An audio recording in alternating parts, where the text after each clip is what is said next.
பிப்ரவரி மாதம் எந்த பிஸ்னஸ் நடக்குதோ இல்லையோ, இந்த கிஃப்ட் பிஸ்னஸ் மட்டும் பயங்கர அமோகமாக நடந்துகிட்டே இருக்கும். எந்த வருஷமும் இல்லாமல் இந்த வருஷம் உலகம் முழுக்க எக்ஸ்போர்ட்ஸ் மூலயமா அதிக லெவலில் வர்த்தகம் நடந்திருக்கு. எதனால் இந்த மாதத்தில் இவ்வளோ வர்த்தகம் நடந்திருக்கு? எஸ்பெஷலி சாக்லேட்ஸ், கிஃப்ட்ஸ், ஃப்ளவர்ஸ் அப்படின்னு எக்ஸ்போர்ட்ஸ் ஒரு நாட்டுக்கும் ரொம்ப பயங்கரமாகவே நடந்திருக்கு. அதுக்கான ரீசன் என்ன அப்படின்றத இந்த வீடியோவில் பார்க்கலாம். பிப்ரவரி மாதம் அப்படின்னு சொன்னாலே நம்ம எல்லாருக்கும் ஞாபகம் வர்றது வேலண்டைன்ஸ் டே. காதலர்கள் அவங்களோட அன்பை பரிமாறிக்கொள்றதுக்கும் இல்லைனா புதுசாக காதலிக்கிறவங்க தன்னோட காதலிக்கிட்ட அன்பை வெளிப்படுத்துறதுக்கும் இந்த நாளை எக்ஸ்க்ளூசிவாக உலகம் முழுக்க காதலர் தினம் அப்படின்னு கொண்டாடுறாங்க. அதை ஏன் லவ்வர்ஸ் டேன்னு சொல்லாமல் வேலண்டைன்ஸ் டேன்னு கூப்பிடுறாங்கன்னு பல பேருக்கு ஒரு சந்தேகம் இருக்கலாம். உலகம் முழுக்க கொண்டாடப்படுற இந்த வேலண்டைன்ஸ் டேயோட ஆரிஜினை தெரிஞ்சுக்கணுன்னா நம்ம 3rd century ADக்கு ட்ராவல் பண்ணணும். 3ஆம் நூற்றாண்டில் ரோம் நகரத்தை கிளாடியஸ் என்ற மன்னர் ஆட்சி செஞ்சுட்டு வராரு. மற்ற நாட்டு மேலே போர் தொடுத்து தன்னோட நாட்டை விரிவாக்கம் செஞ்சுட்டே இருக்கணுன்றது கிளாடியஸோட வாழ்நாள் லட்சியமாக இருந்துச்சு. அவரோட படையில் நிறைய இளம் வீரர்கள் இருந்தாங்க. அப்போ கிளாடியஸ்க்கு ஒரு யோசனை வந்துச்சு.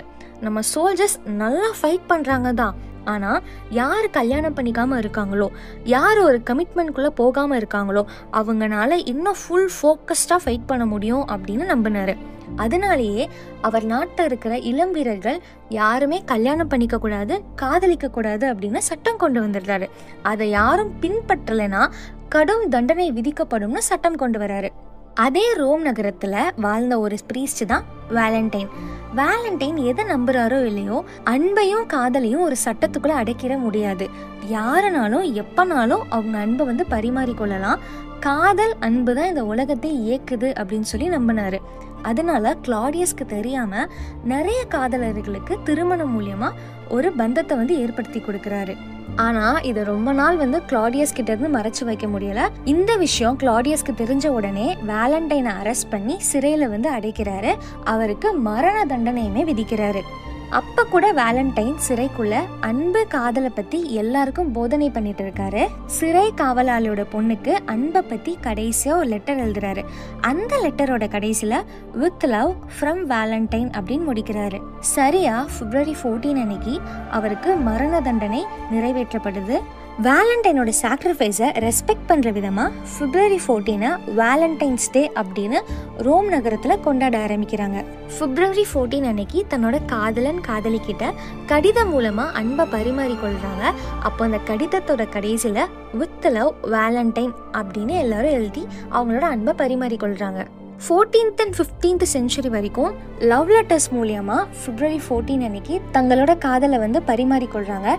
இது UK அண்ட் பிரான்ஸ்ல பரவலா எல்லா மக்கள்னாலையும் ஃபாலோ பண்ணப்படுது. 18th centuryல இது ஒரு பரிமாற்றமா ஆகுது. லெட்டருக்கு பதிலாக எல்லாருமே கார்ட்ஸ் பிரிண்ட் பண்ணி தன்னோட காதலை வெளிப்படுத்த ஆரம்பிக்கிறாங்க.